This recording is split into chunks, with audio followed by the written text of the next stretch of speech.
Hello guys, నేనైతే ఆ రోజు మంచి బ్యూటిఫుల్ వ్యూకి నిద్ర లేచాను. స్నో పడుతూ ఉండడం వల్ల బాగా చలిగా ఉంది. So I thought of having something hot and spicy. So egg masala cook చేస్తున్నాను.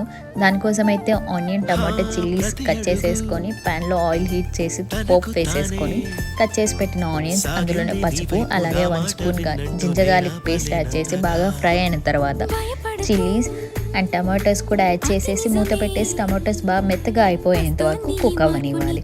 టమాటోస్ బాగా కుక్ అయిపోయిన తర్వాత అందులోనే మనం ఉప్పు, కారం, అలాగే ధనియాల పొడి యాడ్ చేసుకోవచ్చు. ఇఫ్ యూ వాంట్ మీరు గరం మసాలా కూడా యాడ్ చేసుకోవచ్చు.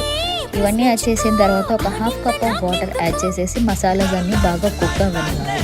మసాలాస్ అంతా కుక్ అయిపోయిన తర్వాత మనం ఒక 2 ఎగ్స్ని ఇలా బీట్ చేసేసుకొని మూత పెట్టేసి 8 to 10 minutes లో హీట్లో కుక్ చేసేస్తే మంచి ఎగ్ మసాలా రెడీ అయిపోతుంది. వేడి వేడి అన్నం అండ్ రోటీస్తో కూడా చాలా బాగుంటుంది.